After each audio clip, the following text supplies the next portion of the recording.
नमस्कार दोस्तों, आप देख रहे हैं डरावनी डायरी। दोस्तों, आज की कहानी सोमेंद्र सुबोध के सुझाव पर बनाई गई है। सोमेंद्र, आपका शुक्रिया। चलिए दोस्तों, कहानी शुरू करते हैं। ये जो कहानी मैं आपको सुनाने जा रहा हूं, ये महाराष्ट्र के एक सुदूर इलाके की है। एक ऐसी जगह की जहां का नाम लेते ही बूढ़े लोग चुप हो जाते हैं और जवान अपनी आवाज धीमी कर लेते हैं। काली घाटी। जी हां, काली घाटी। यह सिर्फ एक नाम नहीं है, बल्कि एक ऐसा सच है जो पीढ़ियों से लोगों की जुबान पर है, पर किसी की हिम्मत नहीं कि इसे खुलकर कहे। अगर आप इस चैनल पर नए हैं तो प्लीज इसे सब्सक्राइब कर लीजिए, क्योंकि ऐसी कहानियां जो मैं आपको सुनाता हूं, ये आम कहानियां नहीं हैं। ये वो कहानियां हैं जो रातों की नींद उड़ा देती हैं, जो आपको सोचने पर मजबूर कर देती हैं कि क्या सच में इस दुनिया में कुछ ऐसा है जो हमारी समझ से परे है। और हां, कहानी सुनने के बाद कमेंट में जरूर बताइएगा कि कैसी लगी और आप किस शहर से हैं। आपका नाम भी लिखिएगा ताकि मुझे पता चले कि मेरी कहानियां कहां कहां तक पहुंच रही हैं। मेरा नाम कपिल है और आज मैं आपको ले चलता हूं उस काली घाटी में, जहां एक फॉरेस्ट ऑफिसर की मुलाकात हुई थी एक ऐसी शक्ति से जिसका नाम सुनते ही रूह कांप जाती है। तो चलिए शुरू करते हैं। साल था 1998। उस वक्त मोबाइल फोन आम नहीं थे, इंटरनेट तो दूर की बात थी। लोग अभी भी चिट्ठियां लिखते थे और दूर के इलाकों में तो खबरें भी हफ्तों बाद पहुंचती थीं। ऐसे ही एक दूरदराज के इलाके में महाराष्ट्र के घने जंगलों के बीच बसी थी काली घाटी। नाम तो सुंदर था, पर हकीकत बिल्कुल उलट थी। आदित्य राणे 26 साल का एक जवान और जोशीला फॉरेस्ट ऑफिसर था। IFS की परीक्षा पास करके अभी अभी नियुक्त हुआ था। उसकी आंखों में सपने थे, इरादों में जोश था और मन में एक अजीब सा एडवेंचर का शौक। वो जंगल से प्यार करता था, पेड़ों की सरसराहट, जानवरों की आवाजें और वो सन्नाटा जो शहर की भागदौड़ में कहीं खो गया था। उसे लगता था कि जंगल में ही असली जिंदगी है, बाकी सब तो बस भागम भाग है। जब उसे काली घाटी रेंज में पोस्टिंग का लेटर मिला तो वो खुशी से उछल पड़ा। उसके साथियों ने कहा, यार काली घाटी, वहां तो भूत प्रेत की कहानियां सुनी हैं हमने। लेकिन आदित्य को तो मानो पंख लग गए थे। वो हंसकर बोला, भाई 21वीं सदी आने वाली है और तुम लोग अभी भी भूत प्रेत की बातें करते हो। ये सब अंधविश्वास है, कुछ नहीं। काली घाटी पहुंचने में उसे पूरे 2 दिन लग गए। पहले ट्रेन, फिर बस और आखिर में एक टूटी फूटी जीप जो पहाड़ी रास्तों से होती हुई उसे घाटी के रेंज ऑफिस तक लाई। जैसे जैसे वो घाटी के करीब पहुंच रहा था, वैसे वैसे रास्ते सुनसान होते जा रहे थे, पेड़ घने होते जा रहे थे और हवा में एक अजीब सी नमी और ठंडक थी जो मौसम के हिसाब से नहीं होनी चाहिए थी। रेंज ऑफिस एक पुरानी इमारत थी जिसकी दीवारों पर काई जमी हुई थी।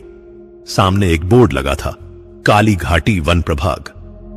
आदित्य जब अंदर गया तो वहां मौजूद स्टाफ ने उसे देखा और एक अजीब सी नजरों से घूरने लगे, जैसे वो कोई गलती कर रहा हो यहां आकर। Senior range officer Shrikant Naik करीब 55 साल के एक अनुभवी व्यक्ति थे।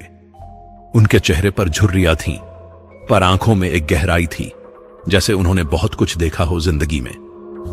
उन्होंने आदित्य का स्वागत किया, पर उनके चेहरे पर खुशी की जगह एक फिक्र की लकीर थी।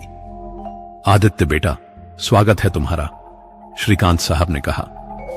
पर एक बात बता दूं पहले से ही, यहां के जंगल बाकी जंगलों जैसे नहीं हैं। आदित्य मुस्कुराया।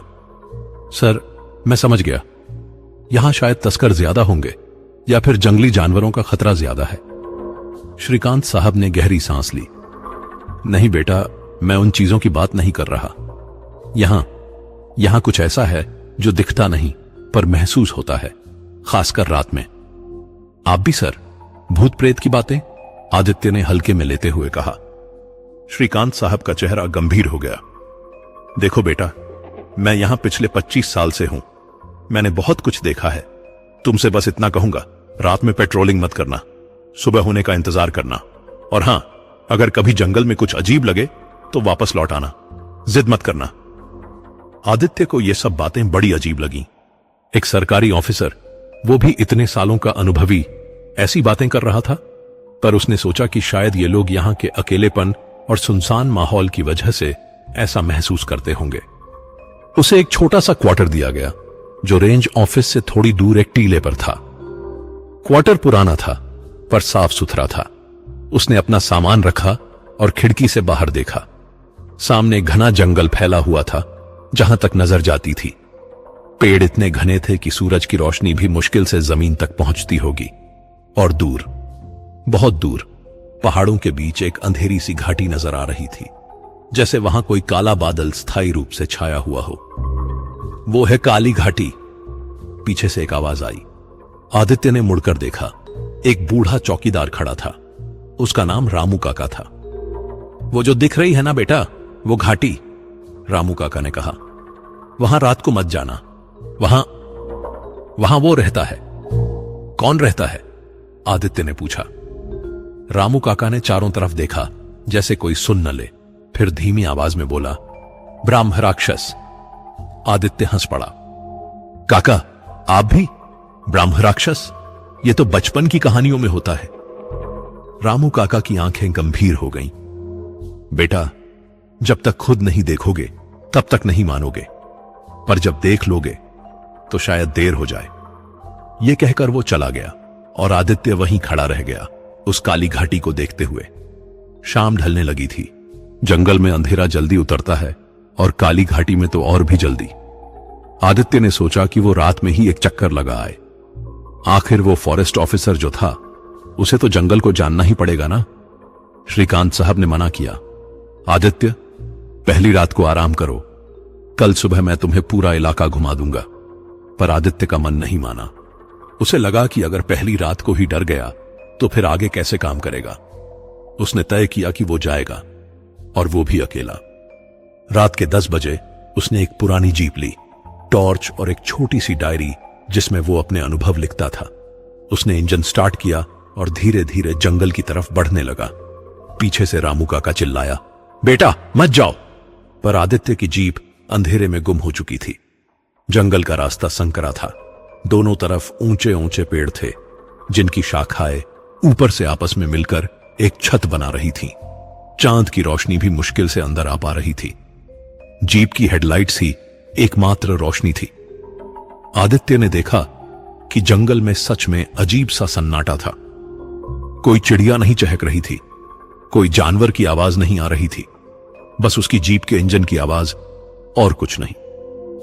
करीब आधा घंटा चलने के बाद वो उस मोड़ पर पहुंचा जहां से काली घाटी शुरू होती थी। यहां हवा और भी ठंडी हो गई थी और एक अजीब सी बदबू आ रही थी, जैसे कुछ सड़ रहा हो। आदित्य ने अपनी जीप रोकी और टॉर्च लेकर बाहर निकला।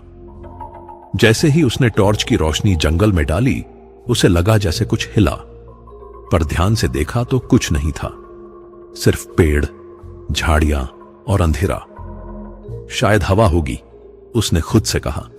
पर फिर वो आवाज आई, धम, जैसे किसी ने जमीन पर बहुत जोर से पैर पटका हो। आदित्य की धड़कन तेज हो गई। धम धम, 2 और आवाजें, और ये आवाजें उसकी तरफ आ रही थीं। आदित्य ने जल्दी से टॉर्च की रोशनी उस दिशा में की जहां से आवाज आ रही थी, और जो उसने देखा वो उसकी जिंदगी का सबसे डरावना पल था। दूर पेड़ों के बीच कोई खड़ा था, बहुत ऊंचा, शायद 8-9 फीट, पूरी तरह से काला, सिर्फ एक फटी हुई सफेद धोती जैसी कोई चीज पहने हुए। उसके बाल इतने लंबे थे कि जमीन तक आ रहे थे, और वो उसकी तरफ देख रहा था। नहीं, सिर्फ देख नहीं रहा था, घूर रहा था। आदित्य की सांसें रुक गईं, उसके हाथ कांपने लगे, टॉर्च भी हिलने लगी, और फिर वो चीज एक कदम आगे बढ़ी। ठम, जमीन कांप गई, पेड़ों की पत्तियां हिल गईं। आदित्य पीछे हटने लगा। उसे समझ नहीं आ रहा था कि यह क्या था। इंसान? नहीं, कोई इंसान इतना ऊंचा नहीं हो सकता। जानवर? नहीं, जानवर खड़े होकर नहीं चलते। तो फिर क्या था ये? वो चीज फिर एक कदम आगे बढ़ी, और इस बार आदित्य को उसका चेहरा थोड़ा साफ दिखा। नहीं, चेहरा नहीं था, बस एक काली छाया जिसमें दो लाल बिंदुओं जैसी आंखें चमक रही थीं। आदित्य चीखा और पीछे मुड़कर भागा। उसने जीप का दरवाजा खोला, अंदर बैठा और इंजन स्टार्ट करने की कोशिश करने लगा। पहली बार में इंजन नहीं लगा, दूसरी बार में भी नहीं। उसके हाथ इतने कांप रहे थे कि चाबी ही ठीक से घूम नहीं रही थी। पीछे से फिर वो आवाज आई, ठम ठम ठम। वो चीज करीब आ रही थी। तीसरी बार में इंजन लग गया और आदित्य ने पूरी ताकत से एक्सीलेटर दबाया।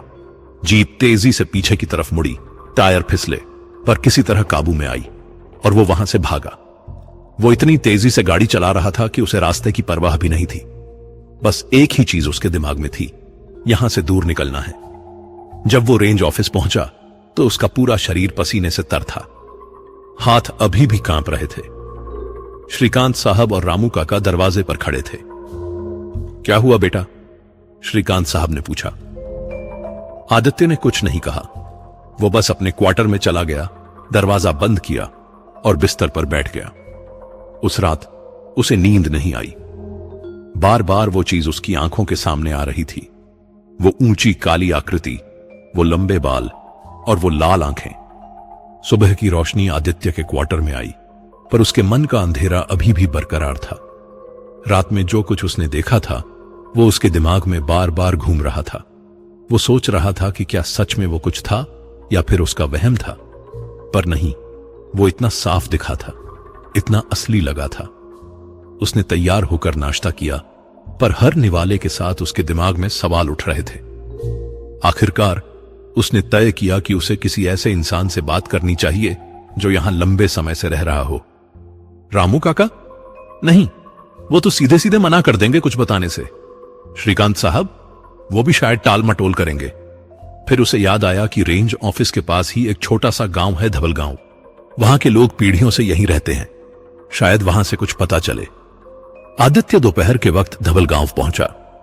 गांव छोटा था, शायद 20-25 घर होंगे। घर भी पुराने थे, मिट्टी और पत्थरों के बने हुए। गांव में एक अजीब सी खामोशी थी। बच्चे भी जोर जोर से नहीं खेल रहे थे, बस धीमी आवाज में। औरतें घरों के अंदर थीं और जो बाहर थीं वो भी जल्दी जल्दी अपना काम निपटाकर अंदर जा रही थीं। आदित्य ने एक बूढ़े आदमी को देखा जो एक पीपल के पेड़ के नीचे बैठा था। उसके बाल सफेद थे, चेहरे पर झुर्रियां थीं, पर आंखें अभी भी तेज थीं। आदित्य उसके पास गया। नमस्कार काका, आदित्य ने कहा। बूढ़े ने उसे देखा, फिर धीरे से सिर हिलाया। नमस्कार बेटा, तुम नए फॉरेस्ट ऑफिसर हो ना? आदित्य? जी हां, आप मुझे कैसे जानते हैं? बेटा, यहां गांव छोटा है, सब पता चल जाता है, बैठो। आदित्य उसके बगल में बैठ गया। कुछ देर दोनों चुप रहे। फिर बूढ़े ने पूछा, काली घाटी गए थे रात को?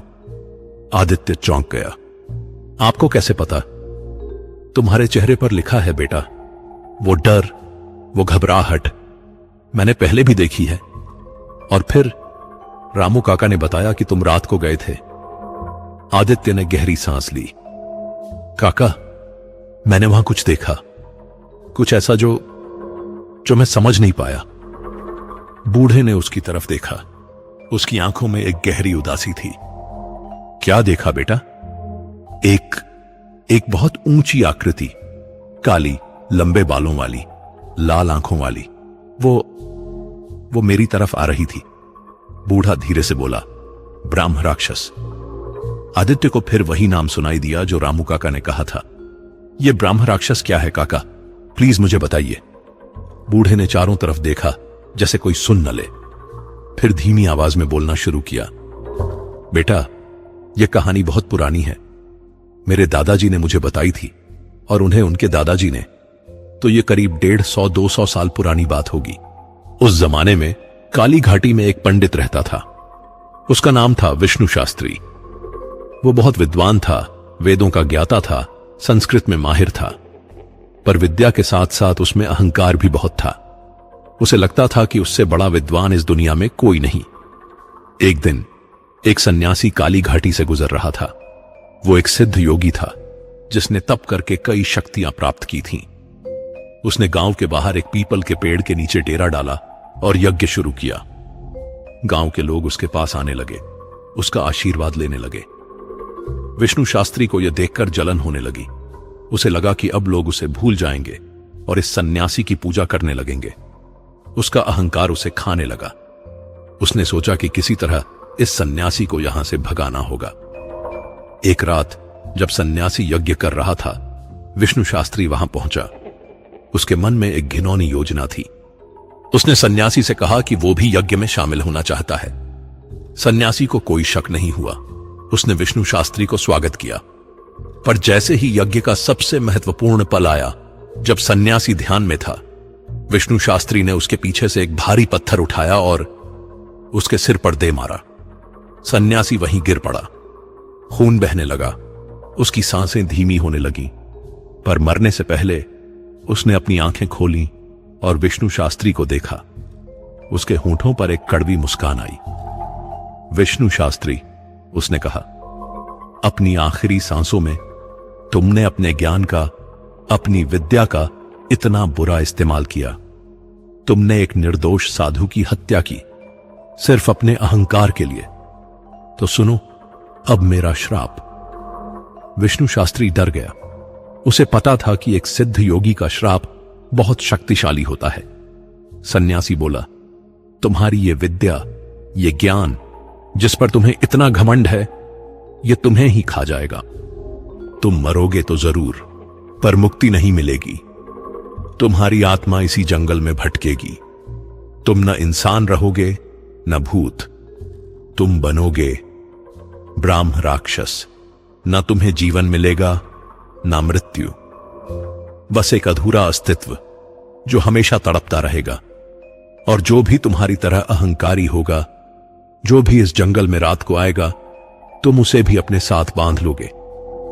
यह कहकर सन्यासी ने अपनी आखिरी सांस ली और उसी पल आसमान में बिजली कड़की, तेज हवा चली और पूरा जंगल कांप उठा। विष्णु शास्त्री घबरा गया। उसने सन्यासी के शव को जंगल में छिपा दिया और भाग गया। पर उस रात से उसकी जिंदगी बदल गई। उसे हर रात बुरे सपने आने लगे। उसे लगने लगा कि कोई उसका पीछा कर रहा है। धीरे धीरे वो पागल होने लगा।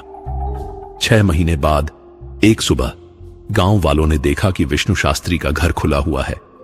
वो अंदर गए तो उन्होंने विष्णु शास्त्री को मरा हुआ पाया। पर उसका चेहरा ऐसा था जैसे उसने कोई बहुत भयानक चीज देखी हो। उसकी आंखें फटी हुई थीं, मुंह खुला हुआ था। और उसी रात से काली घाटी में अजीब चीजें होने लगीं। रात को भारी पैरों की आवाजें आने लगीं। लोगों को लंबे बालों वाली एक काली आकृति दिखने लगी। जो भी रात को जंगल में जाता, वो या तो वापस नहीं आता या फिर इतना डर जाता कि बोल नहीं पाता था। लोगों ने समझा कि यह विष्णु शास्त्री की आत्मा है, जो श्राप की वजह से ब्राह्म राक्षस बन गई है। और तब से आज तक वो इस जंगल में है। कभी कभी दिखता है, कभी कभी नहीं, पर है वो हमेशा। बूढ़े ने अपनी कहानी खत्म की। आदित्य पूरी तरह से स्तब्ध था। उसे विश्वास नहीं हो रहा था कि यह सब सच हो सकता है। पर काका, आदित्य ने कहा, ये तो एक कहानी है। हो सकता है कोई जंगली जानवर हो या फिर। बूढ़े ने उसकी बात बीच में ही काट दी। बेटा, मैं तुम्हारी उम्र का था जब मैंने उसे पहली बार देखा था। मैं और मेरे 2 दोस्त, हम तीनों शर्त लगाकर रात को जंगल में गए थे। हमने सोचा था कि यह सब झूठ है, बुजुर्गों की डराने वाली कहानियां हैं। पर जब हम घाटी के पास पहुंचे तो हमने उसे देखा। वही काली आकृति, वही लंबे बाल, वही लाल आंखें। मेरे 2 दोस्त तो वहीं बेहोश हो गए। मैं किसी तरह उन्हें घसीटता हुआ वापस लाया। उसके बाद से मेरे दोनों दोस्त कभी ठीक नहीं हुए। एक तो 6 महीने में ही मर गया और दूसरा पागल हो गया। वो आज भी अपने घर में रहता है, पर बोलता नहीं है, बस खिड़की से बाहर देखता रहता है, जंगल की तरफ।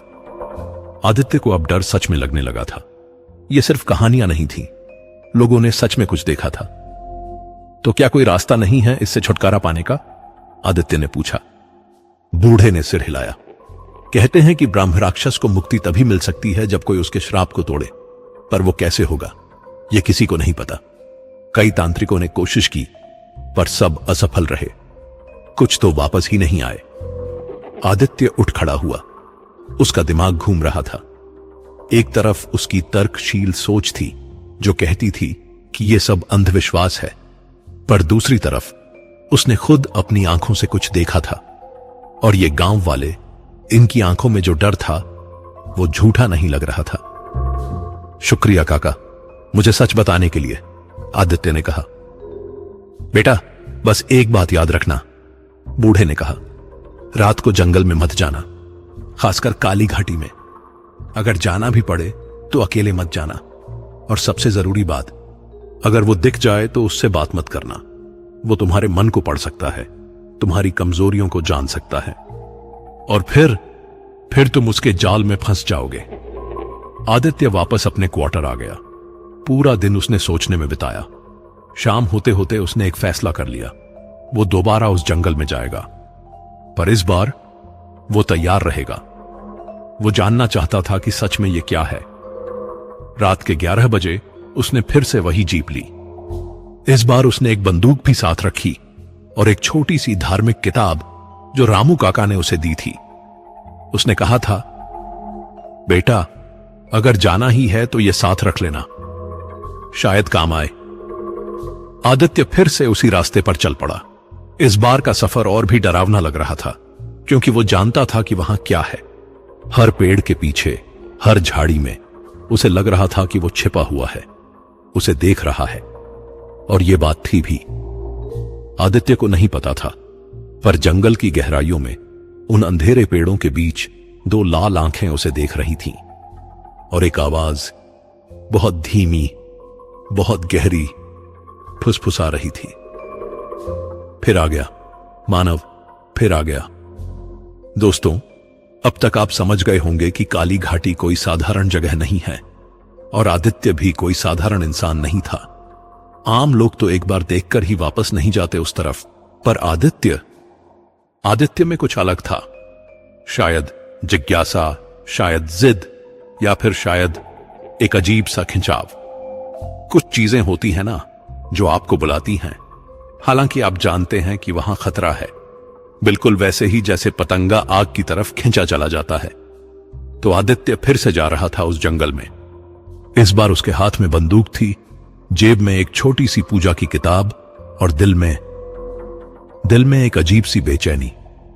जीप धीरे धीरे उसी रास्ते पर बढ़ रही थी। हेडलाइट्स की रोशनी में पेड़ों की परछाइयां ऐसे नाच रही थीं जैसे कोई उसका मजाक उड़ा रहा हो। पिछली बार से यह रास्ता और भी सुनसान लग रहा था। हवा बिल्कुल रुक गई थी। एक पत्ता भी नहीं हिल रहा था, जैसे पूरा जंगल सांस रोककर कुछ इंतजार कर रहा हो। इंतजार किसका? शायद आदित्य का ही। जब वो उस मोड़ के पास पहुंचा जहां काली घाटी शुरू होती थी, तो उसने जीप रोकी। इस बार वो थोड़ा ज्यादा होशियार था। उसने पहले इंजन बंद नहीं किया। सोचा कि अगर भागना पड़ा तो आसानी होगी। वो जीप से उतरा, बंदूक हाथ में ली और टॉर्च ऑन की। रोशनी जंगल में गई तो उसे कुछ नहीं दिखा, बस पेड़, झाड़ियां और घनी अंधेरी परछाइयां। शायद आज नहीं आएगा, उसने सोचा। पर ठीक उसी वक्त उसे एक आवाज सुनाई दी। पर यह वो भारी पैरों की आवाज नहीं थी, ये एक फुसफुसाहट थी, जैसे कोई उसके कान के पास खड़ा होकर बोल रहा हो, मानव फिर आ गया। आदित्य की रीढ़ में सिहरन दौड़ गई। उसने झटके से पीछे मुड़कर देखा, कोई नहीं था। फिर आगे देखा, कोई नहीं। कौन है?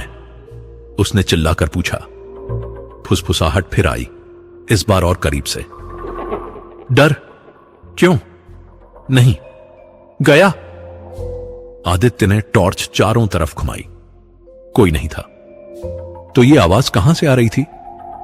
और फिर अचानक सामने के पेड़ के पीछे से वो निकला, वही काली आकृति। इस बार पिछली बार से भी ज्यादा साफ दिख रहा था। 8-9 फीट लंबा, बिल्कुल काला, फटी हुई सफेद धोती और बाल इतने लंबे कि जमीन पर घिसट रहे थे।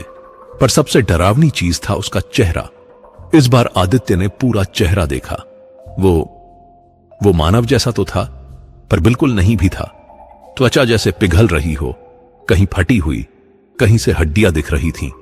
नाक टेढ़ी थी, मुंह बहुत बड़ा था, असामान्य रूप से बड़ा, और आंखें, वो लाल आंखें जो जल रही थीं जैसे अंगारे हों। आदित्य की सांस अटक गई। बंदूक उसके हाथ में कांप रही थी। कौन हो तुम? आदित्य ने हिम्मत जुटाकर पूछा। ब्राह्म राक्षस ने अपना सिर थोड़ा झुकाया, जैसे सोच रहा हो। फिर एक अजीब सी आवाज में बोला, कौन हूं मैं वो हूं जो था पर अब नहीं है। आवाज इतनी अजीब थी जैसे कई आवाजें एक साथ मिलकर बोल रही हों, गहरी, कर्कश और डरावनी। मैं विष्णु शास्त्री था कभी, उसने कहा। आदित्य को बूढ़े की बताई कहानी याद आ गई। तो सच में ये वही है? तुम्हें मुक्ति चाहिए? आदित्य ने पूछा। ब्राह्म राक्षस ने एक अजीब सी आवाज निकाली जो शायद हंसी थी। मुक्ति? हां चाहिए, पर नहीं मिलेगी। क्यों नहीं मिलेगी? आदित्य ने पूछा। उसे नहीं पता था कि वो इतनी हिम्मत कहां से ला रहा था। शायद जिज्ञासा डर से ज्यादा थी। श्राप बहुत गहरा है, ब्राह्म राक्षस ने कहा। मैं न जी सकता न मर सकता, बस भटकता रहता हूं। आदित्य ने एक कदम आगे बढ़ाया। बंदूक अभी भी उसके हाथ में थी, पर उसने नीचे कर ली। उसे लग रहा था कि शायद बंदूक काम नहीं आएगी। यह कोई जानवर तो था नहीं। अगर कोई तरीका हो तुम्हें मुक्त करने का तो मैं मदद करूंगा, आदित्य ने कहा। ब्राह्म राक्षस एकदम शांत हो गया। उसकी लाल आंखें आदित्य को घूर रही थीं। फिर धीरे धीरे वो आदित्य की तरफ बढ़ने लगा। ढम ढम ढम, हर कदम के साथ जमीन कांप रही थी। आदित्य खड़ा रहा, हालांकि उसके हर कोशिके में भागने की इच्छा हो रही थी। जब ब्राह्म राक्षस उसके बिल्कुल सामने आ गया, इतना करीब कि आदित्य उसकी सड़ी हुई बदबू महसूस कर सकता था, तो उसने अपना हाथ बढ़ाया। उसकी उंगलियां लंबी थीं, हड्डीनुमा, काले नाखूनों वाली। आदित्य ने आंखें बंद कर लीं। उसे लगा कि अब उसका अंत हो गया, पर कुछ नहीं हुआ। जब उसने आंखें खोली तो देखा कि ब्राह्म राक्षस की उंगली उसके माथे से कुछ इंच दूर रुकी हुई है। तुम सच में मदद करोगे? उसने पूछा। हां, आदित्य ने कहा, हालांकि उसकी आवाज कांप रही थी। ब्राह्म राक्षस ने अपना हाथ वापस खींच लिया। फिर वो धीरे से बोला, पूर्णिमा की रात यहां आना अकेले। पूर्णिमा? वो तो अभी 2 हफ्ते बाद है, आदित्य ने कहा। हां, तब मैं बताऊंगा क्या करना है, पर सावधान रहना मानव। सावधान? किस चीज से? ब्राह्म राक्षस ने चारों तरफ देखा। उसकी आंखों में एक अजीब सी दुख की झलक आई। मुक्ति का मतलब है किसी और का बलिदान। तुम्हें कीमत चुकानी होगी। कैसी कीमत? आदित्य ने पूछा। पर ब्राह्म राक्षस ने कोई जवाब नहीं दिया। वो धीरे धीरे पीछे हटने लगा, अंधेरे में समाने लगा। रुको, आदित्य ने चिल्लाया। बताओ कि क्या करना होगा। पर बस एक आवाज हवा में तैरती रही, पूर्णिमा, मानव पूर्णिमा। और फिर सब कुछ शांत हो गया। ब्राह्म राक्षस गायब हो चुका था। आदित्य वहीं खड़ा रह गया, हांफता हुआ, पसीने से तर। उसे विश्वास नहीं हो रहा था कि अभी अभी क्या हुआ। उसने न सिर्फ उस चीज को देखा, बल्कि उससे बात भी की। और सबसे चौंकाने वाली बात, उसने मदद करने की पेशकश की। पर वो जो बोला था, किसी और का बलिदान, इसका क्या मतलब था? क्या उसे अपनी जान देनी होगी या किसी और की? आदित्य वापस जीप में बैठा और वहां से चल दिया। पूरे रास्ते उसके दिमाग में यही सवाल घूम रहे थे। जब वो अपने क्वार्टर पहुंचा तो सुबह होने वाली थी। उसने खिड़की से बाहर देखा। दूर काली घाटी अभी भी अंधेरे में डूबी हुई थी।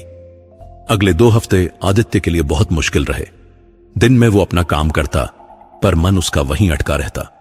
रात को नींद नहीं आती। बार बार वो ब्राह्म राक्षस का चेहरा देखता, उसकी आवाज सुनता। उसने कई किताबें पढ़ी, इंटरनेट पर, जो उस वक्त बहुत धीमा था, सर्च किया, पर ब्राह्म राक्षस के बारे में ज्यादा जानकारी नहीं मिली।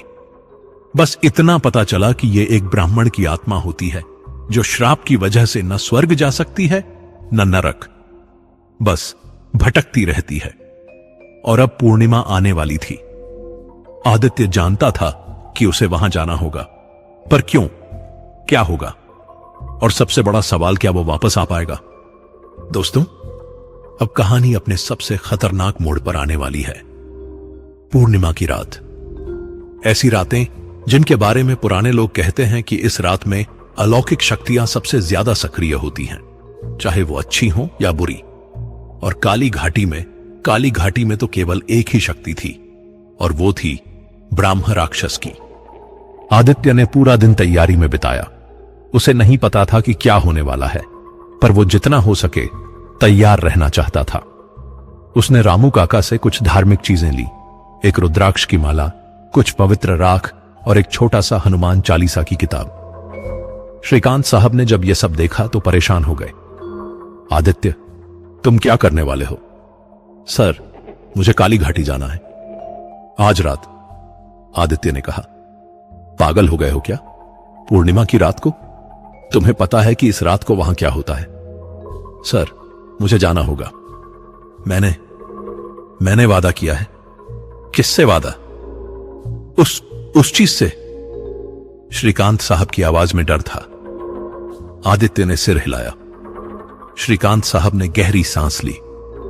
बेटा सुनो, मैं तुम्हें रोक तो नहीं सकता, पर बस ये याद रखना, अगर वहां कुछ भी अजीब लगे तो तुरंत वापस आ जाना। और हां, उन्होंने अपनी जेब से एक छोटा सा ताबीज निकाला। ये ले जाओ, ये मेरे दादाजी का है, शायद काम आए। आदित्य ने ताबीज ले लिया और अपने गले में पहन लिया। शाम होते होते आकाश में बादल छा गए। ऐसा लग रहा था जैसे प्रकृति भी जानती थी कि आज की रात कुछ खास होने वाली है। पर जैसे जैसे रात गहराई, बादल हटने लगे और एक बड़ा गोल चमकता हुआ चांद निकल आया। पूर्णिमा का चांद। रात के ठीक 11 बजे आदित्य ने अपनी जीप स्टार्ट की। इस बार उसने कुछ ज्यादा सामान नहीं लिया, बस एक टॉर्च, वो धार्मिक चीजें और एक छोटी सी डायरी जिसमें उसने सब कुछ लिखा हुआ था। अगर कुछ हो गया उसे, तो कम से कम लोगों को पता तो चले कि क्या हुआ था। जंगल का रास्ता आज और भी अलग लग रहा था। चांद की रोशनी पेड़ों से छनकर आ रही थी और सब कुछ एक अजीब से नीले चांदी के रंग में नहा गया था। परछाइयां लंबी और गहरी थीं। हवा बिल्कुल शांत थी, जैसे इंतजार कर रही हो। जब आदित्य काली घाटी के मुहाने पर पहुंचा तो उसने जीप रोक दी। उसने इंजन बंद किया, क्योंकि उसे लग रहा था कि आज उसे पैदल जाना होगा। वो जीप से उतरा और धीरे धीरे घाटी के अंदर जाने लगा। चांद की रोशनी यहां भी पहुंच रही थी, पर फिर भी अंधेरा बहुत गहरा था। पेड़ इतने घने थे कि रोशनी बस पैचेस में आ रही थी। आदित्य ने टॉर्च नहीं जलाई। उसे नहीं पता क्यों, पर उसे लग रहा था कि आज टॉर्च की जरूरत नहीं पड़ेगी। वो करीब 10 मिनट चला होगा जब अचानक उसे एक खुली जगह दिखी। एक छोटा सा मैदान जहां कोई पेड़ नहीं था, बस घास और कुछ बड़े पत्थर। और बीच में वो खड़ा था, ब्राह्म राक्षस। इस बार वो पहले से भी ज्यादा साफ दिख रहा था। चांद की रोशनी में उसका काला शरीर, फटी हुई धोती, लंबे बाल, सब कुछ एकदम स्पष्ट था। और उसकी आंखें, उसकी लाल आंखें चांद की रोशनी में और भी ज्यादा चमक रही थीं। आह, गए मानव, उसकी आवाज गूंजी। आदित्य ने हिम्मत जुटाई और आगे बढ़ा। हां, मैं आ गया, बताओ क्या करना होगा। ब्रह्म राक्षस ने धीरे धीरे आदित्य की तरफ देखा, फिर बोला, तुम जानते हो मुक्ति की कीमत क्या है? तुमने कहा था बलिदान। किसका बलिदान? आदित्य ने सीधे पूछा। ब्रह्म राक्षस ने एक लंबी सांस ली। यह सांस इतनी जोर की थी कि आसपास के पत्ते हिल गए। मेरा श्राप तोड़ने के लिए एक शुद्ध आत्मा का बलिदान चाहिए, कोई ऐसा जो स्वेच्छा से अपनी जान दे, बिना किसी स्वार्थ के। आदित्य का दिल धक से रह गया। मतलब मुझे अपनी जान देनी होगी? नहीं, तुम नहीं दे सकते, क्योंकि तुम्हारे मन में स्वार्थ है। तुम जीना चाहते हो, तुम्हारे सपने हैं, तुम्हारी इच्छाएं हैं। तो फिर? आदित्य ने पूछा। ब्रह्म राक्षस चुप रहा, फिर धीरे धीरे बोला, मैं बहुत साल से यहां हूं, मैंने बहुत लोगों को देखा है, कुछ मैंने मार दिए, कुछ भाग गए, पर तुम पहले हो जो मदद करना चाहते हो। उसकी आवाज में एक अजीब सी उदासी थी, जैसे सदियों का दुख एक साथ बोल रहा हो। मैं तुम्हें एक काम दूंगा, अगर तुमने वो कर दिया तो शायद मार्ग मिल जाए। मुक्ति का क्या काम? आदित्य ने पूछा। उस जगह जाना होगा जहां मैंने सन्यासी को मारा था। वहां एक पीपल का पेड़ है, उसके नीचे सन्यासी की हड्डियां दबी हैं। उन्हें निकालना होगा और गंगा जल से शुद्ध करके विधिवत अंतिम संस्कार करना होगा। आदित्य ने सोचा, बस इतना ही? यह तो आसान है। नहीं, ब्रह्म राक्षस की आवाज गंभीर हो गई। आसान नहीं है। वो जगह इस घाटी की सबसे गहरी जगह है। वहां सिर्फ मैं नहीं हूं, और भी आत्माएं हैं जो नहीं चाहती कि मुझे मुक्ति मिले, क्योंकि अगर मैं मुक्त हो गया तो यह जंगल उनके नियंत्रण में आ जाएगा। कौन सी आत्माएं? आदित्य को अब और भी डर लगने लगा। जो लोग मैंने मारे हैं वो भी यहीं भटक रहे हैं। वो भी श्रापित हैं। वो मुझसे बदला लेना चाहती हैं। अगर तुम वहां गए तो वो तुम्हें भी नहीं छोड़ेंगी। आदित्य के हाथ पैर ठंडे पड़ गए। अब यह सिर्फ एक ब्रह्म राक्षस का मामला नहीं था, यह पूरा एक श्रापित जंगल था जहां ना जाने कितनी आत्माएं भटक रही थीं। पर अगर मैं ये कर दूं तो तुम्हें मुक्ति मिल जाएगी? आदित्य ने पूछा। ब्रह्म राक्षस ने धीरे से सिर हिलाया। हां शायद, पर गारंटी नहीं है। और हां, एक बात और। क्या? तुम्हें यह अगली अमावस्या की रात करना होगा। वो सबसे अंधेरी रात होगी, जब सभी आत्माएं सबसे कमजोर होती हैं। तभी तुम्हारे पास मौका होगा। अमावस्या? वो तो पूरे 15 दिन बाद है, आदित्य ने कहा। हां, तब तक तैयारी कर लो। और सुनो, ब्रह्म राक्षस ने अपना हाथ उठाया और आदित्य की तरफ इशारा किया। अकेले मत जाना, किसी को साथ ले जाना जो तुम पर विश्वास करता हो। इतना कहकर ब्रह्म राक्षस धीरे धीरे पीछे हटने लगा। उसकी आकृति धुंधली होने लगी। रुको! आदित्य ने चिल्लाया। एक आखिरी सवाल, तुम्हें दुख नहीं होता इतने साल यहां अकेले भटकते हुए? ब्रह्म राक्षस रुक गया। उसकी लाल आंखों में एक पल के लिए कुछ और दिखा। शायद दर्द, शायद अफसोस। हर पल दुख होता है मानव। हर पल मरना चाहता हूं पर मर नहीं सकता। यह श्राप से भी बुरा है। यह नर्क है, जीवित नर्क। और फिर वो पूरी तरह गायब हो गया। सिर्फ उसकी आवाज हवा में गूंजती रही। अमावस्या मानव, अमावस्या। आदित्य वहीं खड़ा रह गया। चांद अब बादलों में छिपने लगा था। जंगल फिर से अंधेरे में डूबने लगा। उसे एहसास हुआ कि उसने एक बहुत बड़ी जिम्मेदारी ले ली है, पर अब पीछे हटने का कोई रास्ता नहीं था। वो वापस अपनी जीप की तरफ चलने लगा। पूरे रास्ते उसे लग रहा था कि कोई उसे देख रहा है।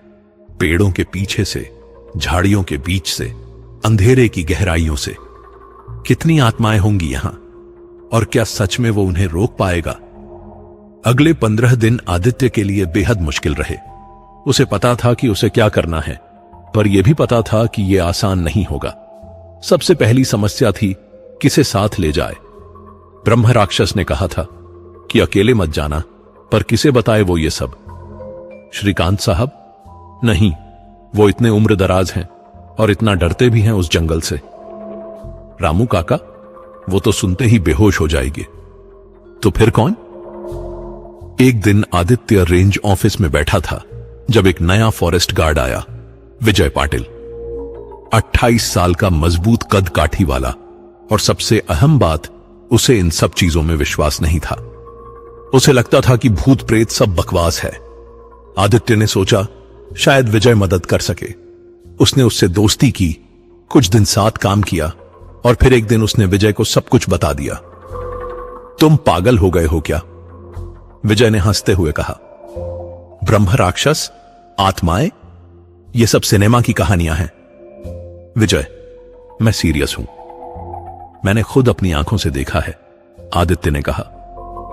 तो हो सकता है कोई जंगली जानवर हो, या फिर तुम्हारा वहम। नहीं, यह वहम नहीं था। प्लीज मेरी मदद करो। मुझे बस एक बार उस जगह जाना है जहां सन्यासी दफन है।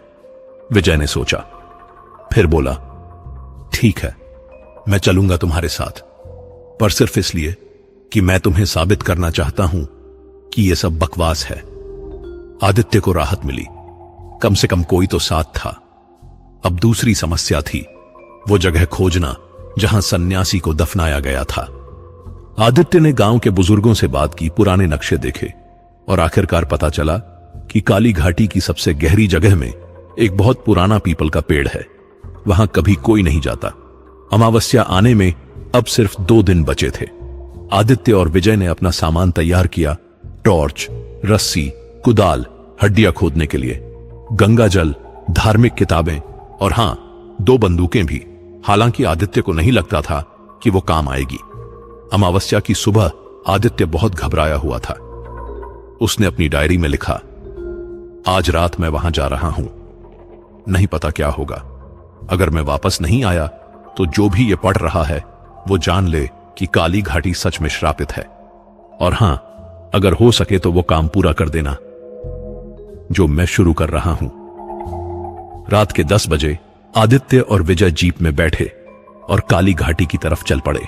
आज रात आसमान में बिल्कुल अंधेरा था। चांद नहीं था, तारे भी बादलों में छिपे हुए थे। बस उनकी जीप की हेडलाइट्स ही रोशनी थी। यार, सच में बहुत डरावना लग रहा है, विजय ने कहा। हालांकि वो अभी भी विश्वास नहीं कर रहा था। बस थोड़ी देर विजय, जल्दी ही सब खत्म हो जाएगा, आदित्य ने कहा। पर आदित्य को खुद नहीं पता था कि आज की रात क्या होने वाला है और क्या वो सच में इस रात के बाद जीवित बचेंगे। दोस्तों, अमावस्या की रात को अंधेरे की रात कहा जाता है। ऐसी रात जब चांद नहीं होता, जब अंधेरा सबसे गहरा होता है। और काली घाटी में तो अमावस्या की रात ऐसी होती है जैसे पूरी दुनिया ही खत्म हो गई हो। बस अंधेरा, सन्नाटा और एक अजीब सा डर जो हवा में तैरता रहता है। जीप धीरे धीरे उस रास्ते पर बढ़ रही थी जो काली घाटी की सबसे गहरी जगह की तरफ जाता था। आदित्य और विजय दोनों चुप थे। विजय के चेहरे से अब वो हंसी गायब थी। शायद जंगल की गहराई और अंधेरे ने उसे भी थोड़ा सचेत कर दिया था। आदित्य, वो देखो, विजय ने अचानक कहा। सामने हेडलाइट्स की रोशनी में एक बहुत बड़ा और पुराना पीपल का पेड़ दिख रहा था। उसकी जड़ें इतनी मोटी थीं कि जमीन फट गई थी। तना इतना चौड़ा था कि शायद 5 लोग मिलकर भी उसे नहीं घेर सकते थे। और सबसे अजीब बात, उस पेड़ पर एक भी पत्ता नहीं था, बिल्कुल सूखा, मृत। यही है वो जगह, आदित्य ने कहा। उन्होंने जीप रोकी और उतर गए। आदित्य ने अपना बैग उठाया जिसमें सारा सामान था और विजय ने कुदाल और टॉर्च ली। जैसे ही वो पेड़ के पास पहुंचे, एक अजीब सी ठंडक महसूस हुई। हवा बिल्कुल रुक गई थी। कुछ भी नहीं हिल रहा था, जैसे समय ही थम गया हो। यहां बहुत अजीब महसूस हो रहा है, विजय ने कहा, अपनी आवाज धीमी करते हुए। हां, मुझे भी। चलो जल्दी से वो हड्डियां खोजते हैं, आदित्य ने कहा। उन्होंने पेड़ की जड़ों के पास खोदना शुरू किया। मिट्टी बहुत सख्त थी, जैसे सदियों से किसी ने छुआ ना हो। धीरे धीरे वो खोदते गए।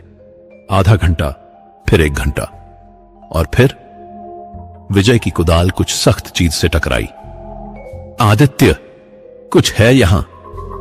उन्होंने और सावधानी से खोदा और फिर उन्होंने उसे देखा। एक खोपड़ी, पुरानी, मिट्टी से सनी हुई, पर अभी भी बरकरार। ये सच में है, विजय की आवाज कांप गई। उन्होंने और खोदा और धीरे धीरे पूरा कंकाल निकाल लिया। ये एक इंसान का कंकाल था, कोई शक नहीं। अब क्या करना है, विजय ने पूछा। आदित्य ने अपने बैग से गंगाजल की बोतल निकाली और धार्मिक किताब। अब मुझे इसका अंतिम संस्कार करना होगा, विधिवत। उसने किताब खोली और मंत्र पढ़ना शुरू किया। विजय चुपचाप खड़ा था, चारों तरफ देख रहा था। उसे अब विश्वास होने लगा था कि यह सब सच है। जैसे ही आदित्य ने गंगाजल कंकाल पर छिड़कना शुरू किया, जंगल में अचानक एक तेज हवा चली।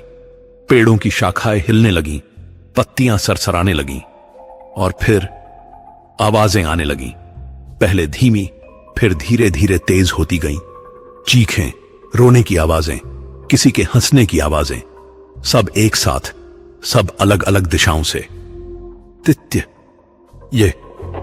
ये क्या है? विजय डर गया। वो आत्माएं, वो नहीं चाहती कि मैं ये करूं, आदित्य ने कहा, पर उसने मंत्र पढ़ना जारी रखा। हवा और तेज हो गई। अब टॉर्च की रोशनी भी हिलने लगी और फिर उन्होंने उन्हें देखा। चारों तरफ से अंधेरे से धुंधली आकृतियां निकलने लगीं, कुछ इंसानों जैसी, कुछ बिल्कुल अलग। सब उनकी तरफ बढ़ रही थीं, धीरे धीरे पर लगातार।